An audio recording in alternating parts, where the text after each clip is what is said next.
Everyone, আমরা কিন্তু video একদম শেষ পার্ট নিয়ে চলে আসলাম। তো বেশি কথা না বলে ভিডিও শুরু করে দেখ, লেটস গো স্টার্ট। আর তোমরা ভিডিওটা এনজয় করো। দেয় আর এই তরোয়াল দিয়ে তাকে লড়াই করতে বলে, আর সে তখন তার মাস্টারের তরোয়ালের সাহায্যে অনেক বেশি পাওয়ারফুল হয়ে যায়, আর সেই তরোয়াল দিয়ে হুইকে হারিয়ে দেয়। সেখানে থাকা ফের বাবা, বাই আর্লি, সেখানে থাকা সবাই অনেক বেশি খুশি হয়ে যায়। আর প্রিন্স শুধু অপেক্ষা করছিল ফে তার আসল পাওয়ার কখন দেখাবে। এবার চেনের সাথে একটা ছেলের লড়াই হয়, যে ছেলেকে কিনা চেন খুবই সহজে হারিয়ে দেয়। আর এখানে প্রথম রাউন্ড শেষ হয়ে যায় আর দ্বিতীয় রাউন্ড শুরু হয়ে যায়। দ্বিতীয় রাউন্ডে সে 6 র্যাঙ্কের মাস্টার সাথে বাই লড়াই করতে চায়, কারণ সে তার বাবা মায়ের মৃত্যুর প্রতিশোধ নেবে। আর সেখানে ফে গিয়ে বাইকে অনেক উৎসাহ দেয় আর বলে, তুমি তোমার বাপ মায়ের মৃত্যুর প্রতিশোধ নিতে পারবে, তুমি তাকে মারতে পারবে আর নিজের মধ্যে প্রতিশোধের আগুন জ্বালাও। আর এইসব কিছু দূর থেকে দেখে লি অনেক জেলাস ফিল করছিল। তখনই ফের বাবা ফেকে সেখান থেকে নিয়ে চলে যায়। ফে তাকে উৎসাহের মাধ্যমে ভাইয়ের শরীরে অনেকটাই পাওয়ার ট্রান্সফার করে দেয়, যেন ভাই আরো শক্তিশালী হয়ে যেতে পারে। এখন ভাই মাস্টার হং এর সাথে লড়াই করতে শুরু করেছিল। ভাই আসলে যতটা না পাওয়ারফুল ছিল তার থেকে বেশি পাওয়ারফুল হয়ে যায় সে ফের জন্য।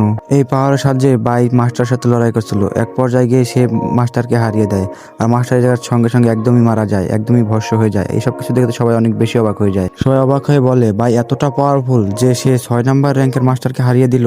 এইসব দৃশ্য দেখে তো প্রিন্স একদম হতভম্ব হয়ে যায়। সেখানে থাকা চেন ফেইকে জিজ্ঞাসা করে, তুমি ভাইয়ের সাথে এমন কি করেছো আমাকে বলো। আর ফেই বলে, আমি তোমাকে কিছু বলবো না। যাই হোক, আর এদিকে এইসব বিষয় কিন্তু একদম রয়্যাল ফ্যামিলির মান ইজ্জতের বিষয়। সেজন্য ওই জায়গাতে প্রিন্স রেগে যাতে সরাসরি তার বাবাকে ডাকতে চলে যায়। এত কিছুর পরেও চেন ভাইকে ছোট করে কথা বলছিল, আর এই বিষয়টা ভাই আর লি মেনে নিতে পারে না। লি এবার তাদেরকে সবাইকে সত্যি কথাটাই বলেই দেয়। সেদিন ওই ড্রিমন গ্র্যান্ড মাস্টারের হাত থেকে সে আর কেউ নয়, তার হাত থেকে ফেই আমাদেরকে বাঁচিয়েছিল, আর সে তোমাদেরকে বাঁচানোর জন্য তার কাছে থাকা লোডার শিট দিয়ে দেয়। এইসব কিছু শোনার পরে ভাই আর চেন অনেক বেশি লেভেলের ইমোশনাল হয়ে যায়। আর ঠিক তাদের কথার মাঝখানে প্রিন্স তার বাবাকে নিয়ে এখানে চলে আসে। আর গ্রামের রাজাকে দেখে গ্রামের সবাই তাকে সম্মান জানায়। আর গ্রামের রাজা এখানে হাজির হওয়ার পরও গ্রামের রাজাকে ফের সম্মান জানায় না। এই বিষয়টা প্রিন্স তার বাবাকে দেখিয়ে দেয় আর অপমান করে ছোট করে তাকে কথা বলছিল। ফেই বলে সে রাজাকে সম্মান জানাবে না, তার থেকে বেশি যোগ্য আমি। আর এই কথা শুনে ফের বাবা রাজার কাছে ক্ষমা চায়, আর ক্ষমা চেয়ে বলে যে ফের মাথায় একটু সমস্যা আছে, আপনি কিছু মনে করবেন না, প্লিজ তাকে মাফ করে দেন। আর রাজা তাকে একটা সুযোগ দিয়ে বলে, তুমি বিয়াদবের জন্য আমার কাছে মাফ চাও, তাহলে আমি তোমাকে মাফ করে দেবো। ফেই তো মাফি চায় না, আর উল্টো বলে, তুমি যেভাবে এসেছো সেভাবে এই জায়গা থেকে চলে যাও, নাহলে তোমার খুব খারাপ হবে। তখন রাজা রেগে যায়, রেগে যেয়ে বলে, তোমার এত বড় সাহস, তুমি আমাকে এই কথাগুলো কিভাবে বললে?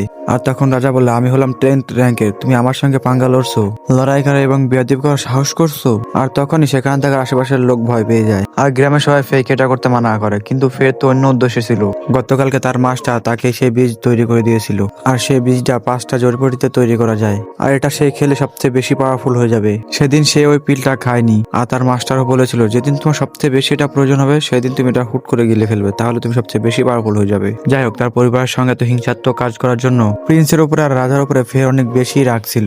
সে তাদের সাথে লড়াই করার জন্য প্রস্তুত হয়ে যায়। সে এবার রাজাকে তার আসল পাওয়ার দেখায়, যেটা কিনা থান্ডার পাওয়ার। তার এই বিদ্যুতের পাওয়ার দেখে তো রাজা অনেক বেশি অবাক হয়ে যায়। আর তখন রাজা বলে, সে 3 নাম্বার র্যাঙ্কের হয়ে সে এত পাওয়ারফুল কিভাবে হয়ে গেল? তারপরে ফেই বলে, আমি আসলে থান্ডার পাওয়ার অ্যাবজর্ব করেছি, কারণ সে পৃথিবীর সবচেয়ে বেশি পাওয়ারফুল হতে চায়।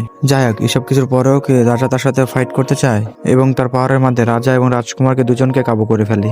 আসলে রাজা তার পাওয়ারের মাধ্যমে বুঝে যায় সে আর কেউ না, সুপ্রিম লর্ড। আর সে রাজা রাজকুমার ফের কাছে ক্ষমা চায়, আর ফের বাবা ফেকে বলে সে যেন রাজাকে ছেড়ে দেয়, কারণ তাদের গ্রামে রাজার দরকার আছে, না হলে ডিমন্ডা আমাদের গ্রামে অ্যাটাক করে দেবে। ফের এসব কথা শুনে রাজা রাজকুমারকে ফে ছেড়ে দেয়। আর ফে তখন তাদের দুজনকে ধমক দিয়ে বলে, আজকে তোমাদেরকে ছেড়ে দিচ্ছি, কিন্তু পরবর্তীতে আমার বন্ধুদের সাথে আমার ফ্যামিলির সাথে যদি ঝামেলা করার চেষ্টা করো, আমি কিন্তু আবার আসবো, এবং কি আমি তোমাদের দুজনকে একদম মেরে ফেলবো। আর এসব কথা শুনে রাজা রাজকুমার ফেরের কাছ থেকে মাপ চেয়ে সেখান থেকে চলে যায়। যাই হোক, সে তার মাস্টারের কাছ থেকে নেওয়া পিলস গ্রহণ করার পরে সে অনেক বেশি শক্তিশালী হয়ে যায়, এবং কি সে সুপ্রিম লর্ডে পরিণত হয়ে যায়। অর্থাৎ গতবার সে যেটা অ্যাকসেপ্ট করতে গিয়ে মারা গেছিল, এখন সে সেটা অ্যাকসেপ্ট করে নিয়েছে। যাই হোক, ফেই তাদের সবার কাছ থেকে বিদায় নেয়, আর আকাশ অনেকটাই কালো হয়ে যায়। বিদ্যুৎ ডাকতে শুরু করে, আর ঠিক তখনই তাকে হেভেন ডাকতে শুরু করে।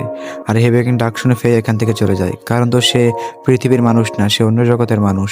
আর এদিকে বাই, চেন, আর্লি তার সাথে কাটানো মুহূর্তগুলো সমস্তগুলো স্মৃতি মনে করতে শুরু করে, আর সেখানে থাকা সবাই অনেক বেশি ইমোশনাল হয়ে যায় আর তাকে বিদায় জানায়। সো গাইস, এই ড্রামাটা অবশেষে শেষ হয়ে গেল। তোমাদের কোন পার্টটা ভালো লেগেছে অবশ্যই অবশ্যই কমেন্ট বক্সে বলে যাবা। তো আমার কাছে ফাইনালি ড্রামাটা অনেক অনেক ভালো লেগেছে, আর আমরা কিন্তু নেক্সট ড্রামা আবার নিয়ে আসতেছি। তোমরা কিন্তু চ্যানেলটা সাবস্ক্রাইব করে পাশে থাকো।